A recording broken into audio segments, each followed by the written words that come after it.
सो hi guys, आप सबके सामने स्क्रीन पर इस समय प्रोफेसर राजेंद्र सिंह रज्जू भैया यूनिवर्सिटी प्रयागराज, जिसका पुराना नाम इलाहाबाद स्टेट यूनिवर्सिटी था, उसकी नेशनल एजुकेशन पॉलिसी 2020 के तहत जो कॉमन सिलेबस है पूरे उत्तर प्रदेश की यूनिवर्सिटीज़ के लिए, उस पर मैं चर्चा कर रहा हूँ। तो आपके सामने इस समय स्क्रीन पर आप देख सकते हैं पॉलिटिकल साइंस सब्जेक्ट का सिलेबस है। बैचलर ऑफ आर्ट्स बीए कर रहे छात्रों के लिए पॉलिटिकल साइंस एक सब्जेक्ट होता है, जिसे हम राजनीतिक विज्ञान भी कहते हैं। तो उसका सिलेबस आप देख सकते हैं। जैसा कि आपके पूरे करिकुलर को, पूरे कोर्स को 6 सेमेस्टर में बांटा गया है। Semester 1, semester 2, semester 3, 4, 5 and 6। इसमें ऑड सेमेस्टर होते हैं। सेमेस्टर 1, 3 और 5 को ऑड सेमेस्टर कहा जाता है। सेमेस्टर 2, 4 और 6 को इवन सेमेस्टर कहा जाता है। तो जो बच्चे फर्स्ट ईयर में सेमेस्टर 1 की परीक्षा देने वाले हैं, उनके लिए जो सिलेबस है वो है Indian national movement and constitution of India. तो आप लोगों को ये 2 टॉपिक विशेष रूप से पढ़ने हैं। इंडियन नेशनल मूवमेंट, जिसे हम भारत का स्वतंत्रता संग्राम भी कहते हैं, और कॉन्स्टिट्यूशन ऑफ इंडिया अर्थात भारत का संविधान। भारत के संविधान में 395 अनुच्छेद हैं। तो भारत के संविधान की प्रस्तावना, उसका जो संविधान बनाने में जो प्रोसेस हुआ और उस संविधान की क्या विशेषताएं हैं, संविधान के जो मूलभूत विशेषताएं हैं, मौलिक अधिकार, मौलिक कर्तव्य, राज्य के नीति निदेशक तत्व, केंद्र सरकार के कार्य, राज्य सरकार के कार्य, न्यायपालिका, राष्ट्रपति, मंत्रिमंडल इत्यादि से संबंधित प्रश्न उसमें पूछे जा सकते हैं। स्वतंत्रता संग्राम में आपको 1857 की क्रांति से लेकर के 1947 तक, आज़ादी तक के बीच में जितने भी संग्राम हुए, क्रांतियाँ हुई, उनसे संबंधित आप स्टडी करें। इसके बाद जो सेमेस्टर होगा, सेमेस्टर 2, उसका जो आपका टॉपिक होगा वो होगा पॉलिटिकल थियरी एंड कॉन्सेप्ट, अर्थात राजनीति की जो थियरीज़ हैं, जो सिद्धांत हैं, आपको उसके बारे में गहन अध्ययन करना होगा। जैसे कि भारत में जो अर्थशास्त्र जो चाणक्य द्वारा लिखा गया था, जो पूरी तरह से एक राजनीति विज्ञान था, वह इस सिलेबस में आ सकता है। देखिए, आपके सामने स्क्रीन पर नंबर्स भी दिख रहे होंगे। हर सेमेस्टर जो है आपको मैक्सिमम 100 नंबर का है और 6 क्रेडिट पॉइंट आपको प्रोवाइड करेगा। क्रेडिट पॉइंट क्या होता है, ये हम आपको एक अलग से वीडियो में विस्तार से समझाएंगे। सेमेस्टर 3 में आपका जो टॉपिक होगा वो है political process in India. Bharat में जो राजनीति का जो प्रोसेस है, तरीका है, उसे आपको पढ़ना है। उसी तरह से सेमेस्टर 4 में आपका है वेस्टर्न पॉलिटिकल थॉट्स, जो पश्चिमी राजनीतिक विचारधाराएं थी, एरिस्टोटल की हुई, जिसे हम अरस्तू कहते हैं, या और भी जो राजनीतिक चिंतक थे, उनके विचारों को आपको पढ़ना है। और जो 5वें सेमेस्टर में जब आप जाएंगे तो वहाँ पर आपको पेपर्स की संख्या बढ़ जाएगी। 4 सेमेस्टर तो आपको सिंगल पेपर होगा, लेकिन 5वें सेमेस्टर में आपको 2 पेपर होंगे। एक होगा कंपैरेटिव गवर्नमेंट एंड पॉलिटिक्स, अर्थात तुलनात्मक राजनीति 4 देशों की, यूके अर्थात इंग्लैंड, जिसे हम कहते हैं यूनाइटेड किंगडम, यूएस अर्थात अमेरिका, स्विट्ज़रलैंड जो कि एक देश है यूरोप में, और चाइना जो हमारा पड़ोसी देश है। इन 4 देशों की यहाँ राजनीति कैसी है, उनकी राजनीति में और हमारी राजनीति में क्या तुलनाएं हैं, क्या समानताएं हैं, क्या अंतर है, इसके बारे में आपको पढ़ना है। 5 क्रेडिट पॉइंट का 100 नंबर का पेपर होगा ये मैक्सिमम। अगेन इसको बांटा जाता है इंटरनल में और आपके थ्योरी पेपर में। जो पेपर 2 होगा 5वें सेमेस्टर में, वो होगा principle of public administration. Public administration आप जानते ही हैं, इसे हम लोक प्रशासन भी कहते हैं। जो आईएएस ऑफिसर्स होते हैं, इसकी स्टडी उनके लिए कंपलसरी होती है। इंडियन एडमिनिस्ट्रेटिव सर्विसेज जिसे हम कहते हैं। तो पब्लिक एडमिनिस्ट्रेशन मतलब लोक प्रशासन, जिस तरह से भारत में एक ग्राम स्तर से लेकर के जिला स्तर तक जो एक व्यवस्था बनाई गई है, उस व्यवस्था को समझने के लिए आपको पब्लिक एडमिनिस्ट्रेशन समझना होगा, जो सीधा जनता से जुड़ा हुआ होता है। इसकी स्टडी आपको करनी होगी। और आपके लिए इसमें एक प्रोजेक्ट भी होगा जो 100 नंबर का क्वालिफाइंग होगा 5th सेमेस्टर में। आगे बढ़ते हैं हम 6th सेमेस्टर पर। 6th सेमेस्टर में आपको अगेन 2 पेपर होंगे 5-5 क्रेडिट पॉइंट के। पहला पेपर होगा इंडियन पॉलिटिकल थॉट, भारत के राजनीतिक चिंतक। जैसे कि भारत में जब से अंग्रेज़ों का शासन हुआ और उसके बाद से बहुत सारे राजनीतिक चिंतक आए। इसमें गांधी भी थे, नेहरू भी थे, अंबेडकर भी थे, इन सब ज्योतिबा फुले भी थे। इन सब राजनीतिज्ञों की जो एक चिंतन थी, इसे आपको पढ़ना पड़ेगा। उनकी विचारधाराएं क्या थी, इसके बारे में आपको जानना होगा। प्राचीन काल में आप जाएंगे तो चाणक्य भी एक राजनीतिक चिंतक थे। तो इन सब के बारे में आपको स्टडी करनी होगी। आगे हम आपको बुक्स वगैरह भी बताएंगे, कौन सी बुक्स आपको पढ़नी है। डिटेल में सिलेबस की चर्चा करेंगे हम इसमें। दूसरा जो आपका जो पेपर होगा जो 6 सेमेस्टर में होगा, वो है इंटरनेशनल रिलेशन एंड पॉलिटिक्स, अंतर्राष्ट्रीय संबंध।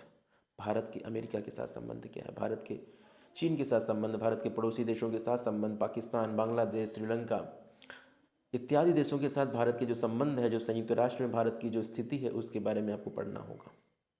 बहुत दिलचस्प ये टॉपिक्स हैं। तो 4th, इस तरह से आप देखेंगे कि जो बच्चे कंपटीशन की परीक्षा करते हैं, उनके लिए ये 5th और 6th सेमेस्टर है, ये बहुत ही इम्पॉर्टेंट है, मायने रखता है। और उसके बाद आपको एक प्रोजेक्ट भी होगा जो 100 नंबर का क्वालिफाइंग होगा। तो आइए आगे बढ़ते हैं, हम इसके सिलेबस को डिटेल में थोड़ा सा डीपली जाएंगे। अब देखिए, ये जो प्रोग्राम बनाया गया है, फर्स्ट ईयर पास आउट करने के बाद आपको सर्टिफिकेशन, सेकेंड ईयर पास करने के बाद आपको डिप्लोमा, और थर्ड ईयर पास करने के बाद आपको डिग्री। इस प्रकार से 3 सर्टिफिकेट्स मिलेंगे। देखिए, ये डिटेल में सिलेबस है जो सेमेस्टर 1 के स्टूडेंट्स हैं। जैसे कि आप देख सकते हैं, इसमें इसको 8 यूनिट में बांटा गया है। जो फर्स्ट सेमेस्टर का सिलेबस है, जो हमारा सिलेबस था Indian national movement and constitution of India, तो इसको हम 8 यूनिट में बांटते हैं। जैसे कि पहला यूनिट है distinguishing feature of Indian political tradition. Bharat में जो राजनीति की जो ट्रेडिशन है, उसमें जब हम बात करेंगे प्राचीन काल से लेकर के भारत के इतिहास को प्राचीन, मध्यकालीन और आधुनिक इतिहास में बांटने के बाद, तो जो ट्रेडिशन है हमारा, जो राजनीति है, वो कहीं ना कहीं जुड़ा होता है हमारे धर्म से, राजधर्म से, नीति शास्त्र से और मत्स्य न्याय से। ये हमारे ग्रंथ हैं। नीति शास्त्र, चाणक्य ने जो अर्थशास्त्र लिखा था, वो एक प्रकार का नीति शास्त्र ही था। तो इन सब के बारे में आपको पढ़ना है, ट्रेडिशन के बारे में। इसके बाद है birth, growth and political trends to the Indian national movement. Bharat में जो एक स्वतंत्रता संग्राम हुआ, उसका जन्म कहाँ हुआ, उसका विकास कैसे हुआ, और उसमें राजनीति की ट्रेंड कहाँ से आई, इसके बारे में आपको पढ़ना है। क्या उसके कारण रहे, उसका विकास कितने चरणों में हुआ, इसको आपको पढ़ना है सेकेंड यूनिट में। थर्ड यूनिट है इसका the stages of constitutional development, philosophy of Indian constitution and citizenship. जैसा कि आपको बताया गया कि इसमें 2 टॉपिक्स हैं, एक तो नेशनल मूवमेंट है और कॉन्स्टिट्यूशन है। तो भारत के संविधान को बनाने में जितने भी चरण थे, स्टेजेस थे, जैसे कि भारत का संविधान बना है, वो अंग्रेज़ों की कुछ एक्ट को भी लेकर बनाया गया। जैसे 1909 में था एक्ट, 1919 में बना था, उसके बाद 1935 में गवर्नमेंट ऑफ इंडिया एक्ट बना था। इन सारे एक्ट को मिलाने के बाद जो है भारत का संविधान बना। मतलब इसकी शुरुआत अंग्रेज़ों के समय से हुई थी, भारत में एक संविधान, एक कानून का शासन लागू करने के लिए। तो उसके कितने चरण हुए, संविधान बना किन देशों से, संविधान में खूबियाँ ली गई और भारत के संविधान की जो मेन फिलॉसफी है उस पर चर्चा करना है, आपको पढ़ाई करना है। सिटीजनशिप जिसे कहते हैं नागरिकता, भारत में नागरिकता कितने प्रकार की है, भारत के संविधान के भाग 2 में नागरिकता के ऊपर चर्चा की गई है, आपको उसकी स्टडी करनी है। चौथा टॉपिक है आपका फंडामेंटल राइट, जिसे हम कहते हैं मौलिक अधिकार। मैंने इन सारे टॉपिक्स पे वीडियो बनाया हुआ है, आपको जल्दी ही अवेलेबल हो जाएगा। पॉलिटिकल साइंस के ऊपर बहुत सारे टॉपिक्स पे बहुत ही अच्छी तरह से हमने वीडियो बनाया है और आपको अवेलेबल हो जाएगा। फंडामेंटल राइट्स, फंडामेंटल ड्यूटीज़, मौलिक कर्तव्य। फंडामेंटल राइट संविधान के भाग 3 में है। अनुच्छेद 12 से 35 के बीच में जो है वो फंडामेंटल राइट्स के बारे में चर्चा की गई, जो भारत को नागरिकों के लिए 7 मौलिक अधिकार दिए गए थे, बाद में एक कम करके अब इस समय 6 मौलिक अधिकार।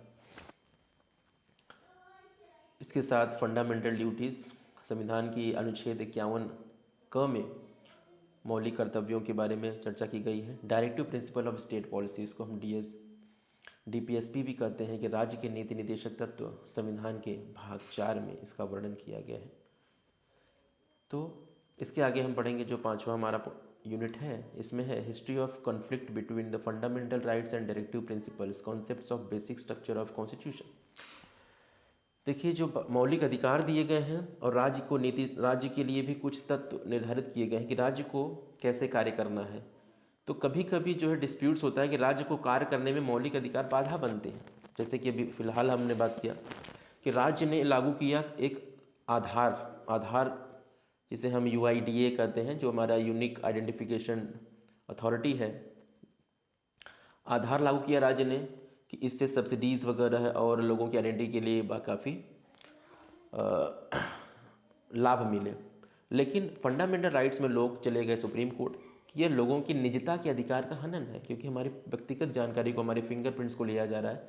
हमारी जो निजता है, प्राइवेसी है, उसको गवर्नमेंट ज़बरदस्ती कैप्चर कर रही है। तो यहाँ पे कन्फ्लिक्ट हुआ, मामला सुप्रीम कोर्ट पहुँचा और आगे चल के सुप्रीम कोर्ट द्वारा आदेश दिया गया कि इसे हम कंपलसरी नहीं कर सकते, क्योंकि निजता के अधिकार का हनन नहीं होना चाहिए। तो कभी कभी ऐसा होता है कि अधिकार और राज्य दोनों टकरा जाते हैं, क्योंकि मौलिक अधिकारों की गारंटी हमारा संविधान देता है, सुप्रीम कोर्ट उसका रक्षक है, सरकार उसके खिलाफ कानून नहीं बना सकती। तो इस प्रकार के जो टॉपिक्स हैं आपको उसमें पढ़ने हैं। इसके अलावा भारत के संविधान का मूलभूत ढांचा क्या है, जैसे एक न्यायपालिका है, समता का अधिकार एक मूलभूत ढांचा है। इसके अलावा धर्मनिरपेक्षता मूलभूत ढांचा है। तो ये सब मूलभूत ढांचे के बारे में आपको पढ़ना है। छठा यूनिट हमारा है एग्जीक्यूटिव लेजिस्लेशन, जैसे कि भारत के सरकार के 4 अंग हैं, कार्यपालिका, विधायिका, न्यायपालिका, ये 3 मुख्य अंग हैं और चौथी होती है जनता।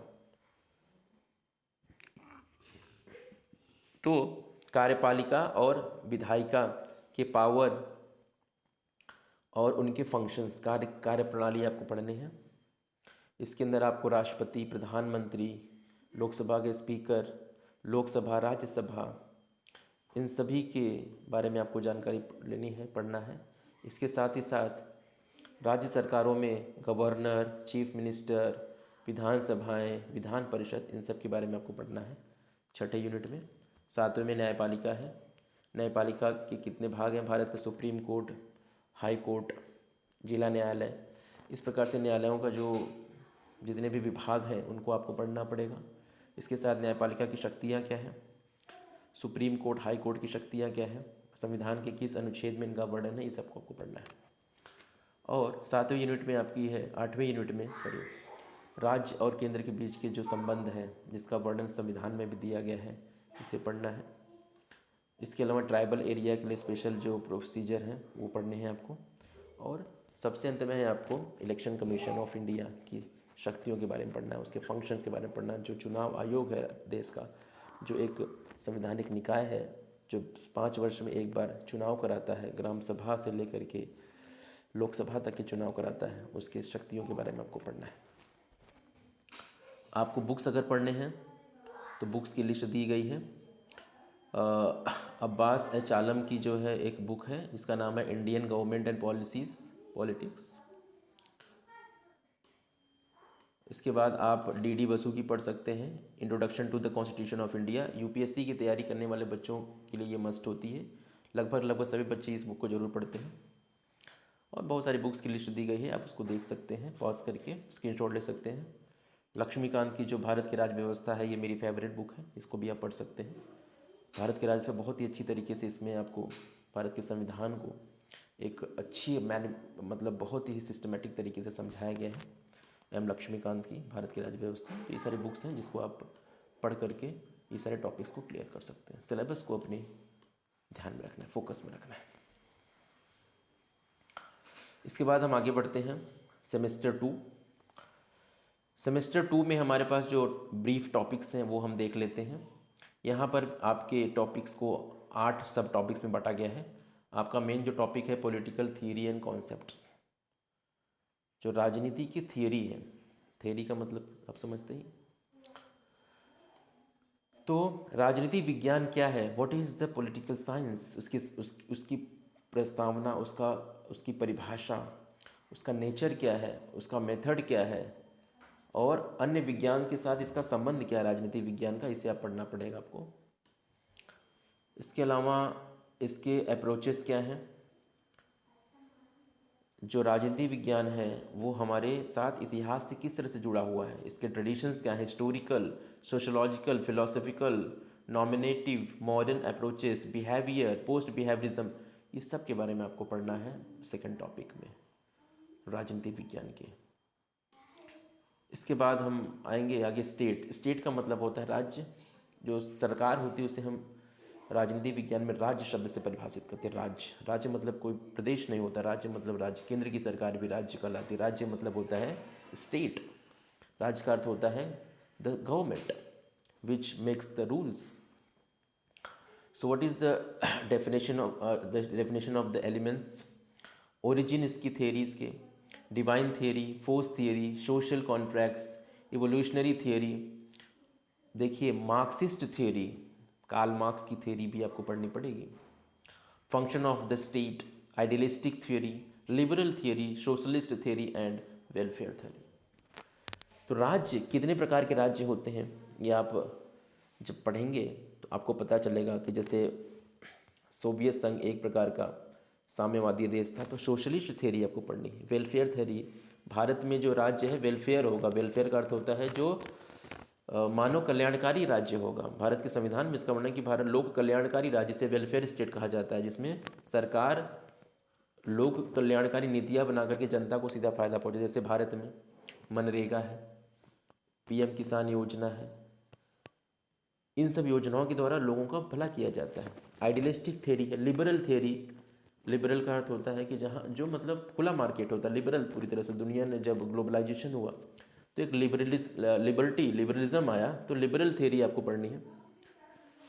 और आइडियलिस्टिक थियरी मतलब एक जो आइडियल जो विज्ञान है, थियरी है, आपको उसको पढ़नी पड़ेगी। जो दुनिया के सारे देशों के बीच में जो राज्य के जो महत्वपूर्ण जो स्टेट्स की पॉलिसीज़ हैं, थियरीज़ हैं, जैसे अमेरिका एक तरह से पूंजीवादी देश है, वहाँ की थियरी क्या है, वहाँ का संविधान कैसे काम करता है, वहाँ के लोग किस विचारधारा से जुड़े हुए हैं, वेस्टर्न में, ईस्टर्न में, ये आपको इसमें जानकारी अच्छे से मिलेगी। चौथा जो टॉपिक है आपका है वो है सोवरेनिटी, मॉनिज्म, मोनोनिज्म एंड प्लूरलिज्म। सोवरेनिटी, जब कोई देश, किसी देश की संप्रभुता, कोई संप्रभु देश जो सोवरेन कंट्री होती है, उसकी संप्रभुता को खतरा आता है तो वो देश या तो किसी देश का गुलाम हो जाता है या तो उस वहाँ की जनता विद्रोह कर देती। तो आपको सोवरेनिटी के बारे में पढ़नी है। मोनोइज्म एंड प्लूरलिज्म, एकलवाद और बहुवाद, संप्रभुता, इसमें कौन कौन से लॉ क्या है, कानून क्या है, डेफिनेशन, सोर्स, क्लासिफिकेशन, इन सब की चर्चा आप बुक से पढ़ेंगे। मैं आपको बुक्स भी अच्छी बता दूंगा इसमें रीडिंग। ये जो इसके टॉपिक्स हैं, जो लोग पीसीएस वगैरह की परीक्षा, यूपीएससी की परीक्षा में जो मेंस में पॉलिटिकल साइंस लेना चाहते हैं, उनको ये सब टॉपिक्स पढ़ना बहुत ही ज़रूरी होता है। तो उनके लिए अच्छा एक रिवीजन होगा इसमें। तीसरा जो टॉपिक हमने बात कर लिया, चौथा टॉपिक बात कर लिया, पांचवा टॉपिक हम पढ़ेंगे, इसमें हम लिबर्टी के बारे में पढ़ेंगे। लिबर्टी, इक्वलिटी, जस्टिस, ये सब हमारे संविधान में भी इसका वर्णन दिया गया है, जो हमारे संविधान की प्रस्तावना है। Liberty, equality, justice, power, authority, legitimacy, rights का मतलब अधिकार, political culture, political principles, political development and political modernisations, ये सब आपको पढ़ने होंगे। लिबर्टी क्या है, इक्वलिटी क्या है, समानता क्या है, जस्टिस न्याय क्या होता है, पावर क्या होती है, अथॉरिटी क्या होती है, लेजिटिमेसी क्या होती है, ये सब के बारे में आपको पढ़ना है। छठा टॉपिक है idealism, individualism, anarchism, socialism, capitalism, ये अर्थव्यवस्था के सारे रूप हैं। इम्पीरियलिज्म, डीकोलोनाइजेशन, नेशनलिज्म और ethno nationalism and globalisation, last में है फेमिनिज्म। फेमिनिज्म मतलब नारीवाद। यूरोप से बहुत ही तेज़ी से 15वीं शताब्दी 16वीं शताब्दी के बाद से नारीवाद पूरे विश्व में नारी की सम्मान की रक्षा के लिए, नारी को आधा अधिकार देने के लिए नारीवाद, फेमिनिज्म, ग्लोबलाइजेशन। दुनिया आज से देख रहे हैं आप, कोरोना जो आया था ये ग्लोबलिज्म का कारण था कि दुनिया आज इतनी एक मुट्ठी में जो है सिकुड़ गई है, लोग एक दूसरे के संपर्क में आ गए हैं। पहले कहा जाता 7 समुंदर पार, लेकिन अब तो 1 घंटे में आप कहाँ से कहाँ पहुँच सकते हैं। नेशनलिज्म, एथनो नेशनलिज्म, राष्ट्रवाद ने भारत को स्वतंत्रता दिलाई, जानते हैं। इन सब के बारे में को पढ़ना है, पॉलिटिकल कल्चर्स के बारे में पढ़ना है। कॉलोनाइजेशन, कॉलोनी मतलब होता है कि उपनिवेश, जैसे अंग्रेजों ने भारत में अपनी कॉलोनी बनाई थी, उपनिवेश बनाया था, ये सब के बारे में पढ़ना है। डीकोलोनाइजेशन मतलब उपनिवेशवाद का अंत कैसे हुआ, ये सब आपको पढ़ना है। कैपिटलिज्म मतलब पूंजीवाद, सोशलिज्म मतलब साम्यवाद, ठीक है। इसके बाद 7वां हमारा जो टॉपिक होगा वो है पार्लियामेंट्री सिस्टम। जैसे भारत में पार्लियामेंट्री सिस्टम है, यूएस में पार्लियामेंट्री संसदीय प्रणाली, यूएस में राष्ट्रपति प्रणाली है, यूके में पार्लियामेंट्री सिस्टम है। प्रेसिडेंशियल सिस्टम जो है अमेरिका में है, जैसे राष्ट्रपति की प्रणाली। Federal versus union political parties, तो पॉलिटिकल पार्टीज़ के काम क्या है, प्रेशर ग्रुप्स क्या होते हैं, और organs of government, executive, legislative, judiciary, ये सब आपको पढ़ने पड़ेंगे कि जो एक देश की सरकार चलाने के लिए ये सब चीज़ें ज़रूरी होती हैं। जैसे मैं धीरे आपको समझाऊँ, आइडियलिज्म आपको पढ़ना है, सॉरी ये पार्लियामेंट्री सिस्टम में आपको जैसे पढ़ा गया है कि federal versus unitary, federal versus unitary. इससे भारत की सरकार क्या, यूनियन ऑफ स्टेट्स। यूएस क्या है, फेडरल कंट्री। तो उनके बीच में अंतर क्या है आपको पढ़ना है। पॉलिटिकल पार्टीज, भारत में जैसे बहुत सारी पार्टियां हैं, अमेरिका में केवल 2 पार्टियां होती हैं, चीन में केवल 1 ही पार्टी है। तो ये पार्टी सिस्टम आपको पढ़ना है इसके अंदर। इसके अलावा प्रेशर ग्रुप मतलब होता है सरकार के ऊपर प्रेशर डालने वाले, जैसे श्रम संगठन। सरकार कोई कानून बनाती है, श्रमिक संगठन तुरंत आंदोलन करने लगते हैं, श्रमिक संगठन के दबाव में सरकार को कानून बदलने पड़ जाते हैं। किसान संगठन, तो ये प्रेशर ग्रुप होते हैं। धार्मिक संगठन, ये प्रेशर ग्रुप्स होते हैं जो सरकार की कार्यप्रणाली पर दबाव, इनको दबाव बनाते हैं सरकार इन कानून बनाने के लिए, ये किसी कानून को रोकने के लिए, इन्हें प्रेशर ग्रुप कहा जाता है, दबाव समूह हम कहते हैं।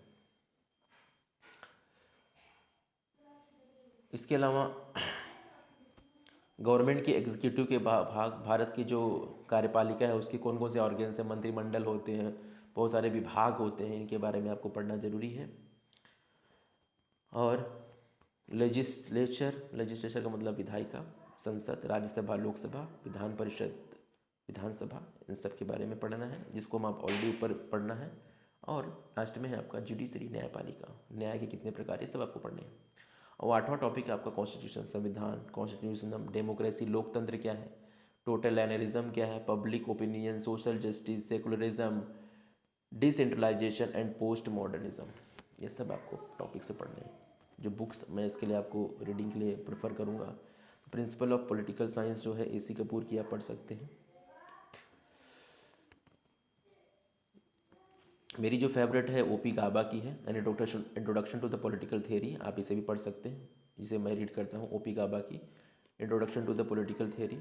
इसके अलावा RG अग्रवाल की पॉलिटिकल थियरी आप पढ़ सकते हैं। ये सब बुक्स के नाम हैं, जिससे RC अग्रवाल की पॉलिटिकल थियरी, ये सब बुक्स के नाम हैं जो आप पढ़ सकते हैं, लेकिन मैं आपको प्रेफर करूँगा OP गाबा की पढ़िए। PCS और UPSC की तैयारी करने वाले बच्चों के लिए भी ये बहुत ही मस्ट बुक्स होती है। तो आज का वीडियो बहुत बड़ा हो गया है। अगले हम कोशिश करेंगे कि हम लेक्चर्स के बीच में ही आपको एक्सप्लेन करें थर्ड सेमेस्टर का सिलेबस, फोर्थ सेमेस्टर का सिलेबस, फिफ्थ और सिक्स सेमेस्टर का सिलेबस। तब तक के लिए आप मेरे साथ बने रहिए, मेरे चैनल को सब्सक्राइब कीजिए और धैर्य रखिए।